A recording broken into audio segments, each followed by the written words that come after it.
Thank you, thank you. What a welcome. What a welcome. We don't do that very often. My knees were creaking. Well, mine would have been too.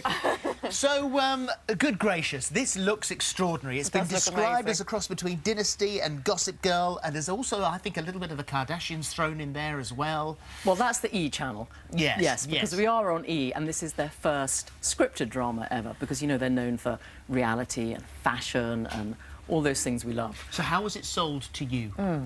Well, I remember exactly. I was on vacation, actually. I was in the swimming pool and I heard a little ping on my phone. I thought, I won't answer it. Pinged again. I thought, oh, OK, I'll go have a look.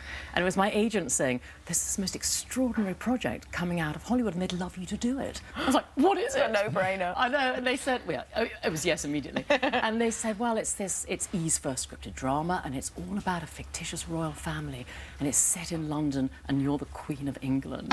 And I was like, I'm in. sold! I don't need to read the script. Because the great thing as well is that it's been shot here because you want to spend time at home. Well, that's with your boy. I do, and normally if you sign on for an American job, you have to sign on for a long time in case you get picked up. And they're always in America, so I've never been able to do a TV show. So when they said this was London, and they said also London's really integral and important to this, and when you actually see this, you'll see that England looks at its absolute best in this show.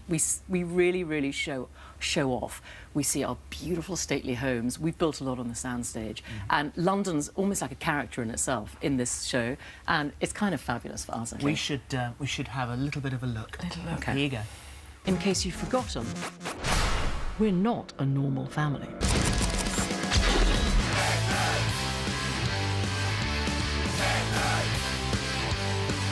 Women love power. Liam loves women. Can we go somewhere without them?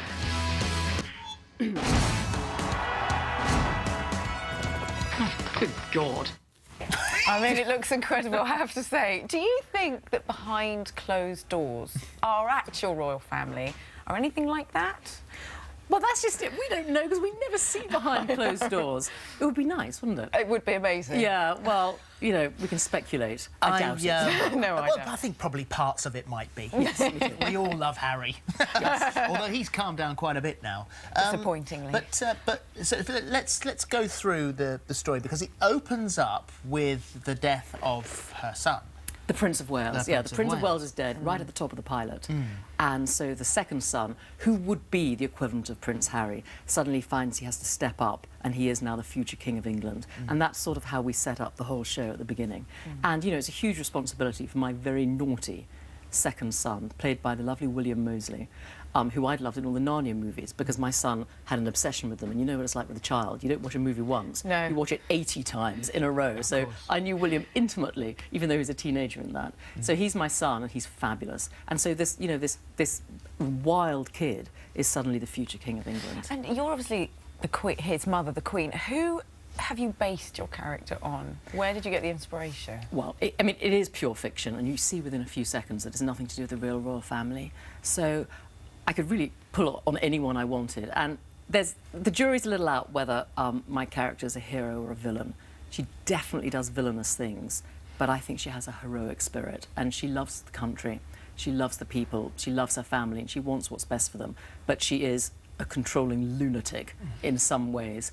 So, sorry, I ramble so much. I No, not at all. The inspiration for the character, and I want to show you a picture here. I want to and ask you which inspiration behind. She's scantily clad, I think, on a number of occasions.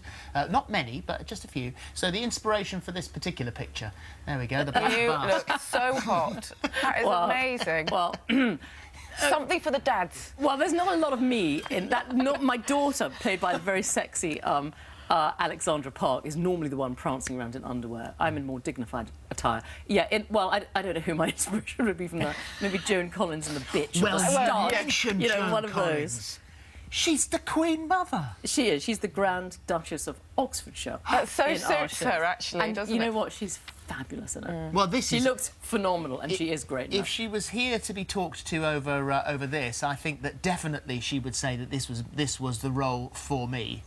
because she'd be perfect as the Queen Mother. Well, she would, and also I think I was inspired a little bit by her in her part in Dynasty. Alexis, she was, you know, the best villain I think we've ever seen on television. So I pulled a little bit from her.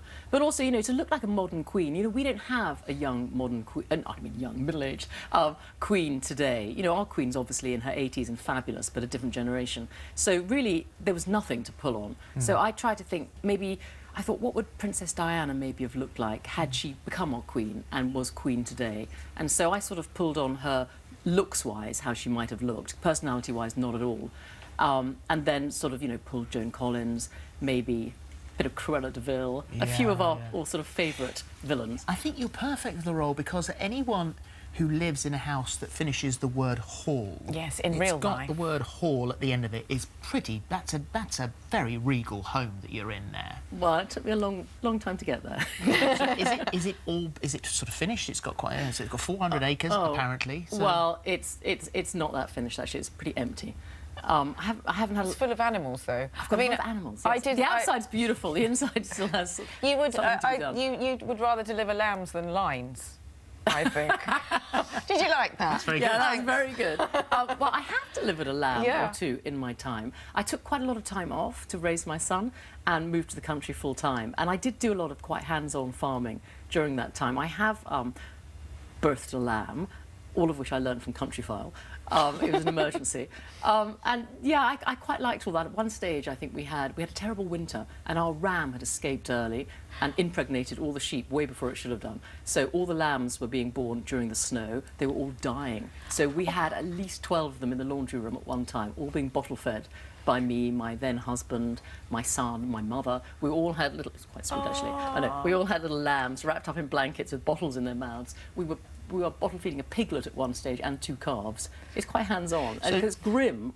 Farming's quite tough. I think that there's a reality show there. There is. It's Damien, isn't it, your son? Damien, my son, and is yeah. he 13 in April? He's 13 next month. Yeah. Nearly a teenager. And so I assume if you're that age, then 400 acres and a big house like that must be an absolute dream. Well, I didn't really want him to be a city kid. I wanted him to be a country kid, and he is. Yeah, he's outside all day long. Quite good for him. And how is he around TV sets and filming? And He loves it. does he? He absolutely adores it. If he didn't, it would be quite tough because this show shoots all over the summer. So last summer, for the whole of the summer vacation from school, he was on the set. And you could think that could be dire for a kid who'd be bored after 5 minutes. He loved every single second of it. He wanted to come today, by the way, but I kept him at home. But he loves it. He adores it. And they're very nice to him on the set because they're very nice to kids. I keep saying, you just wait. Once your voice breaks and you started to shave, they're not going to be so nice to you. So you know, take advantage of it. But the camera crew let him be a little sort of intern for them, and he goes into the editing suite and he helps the costume people. He helps the lighting guys. Does he want to do it? Is that what he wants to do? He really wants to do it. Yeah. Behind the scenes or in front?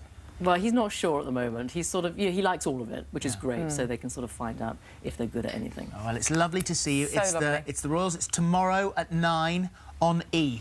I can't wait. Oh, thank you. Thank you, Elizabeth. Thank you very much. very much. Thank you very much.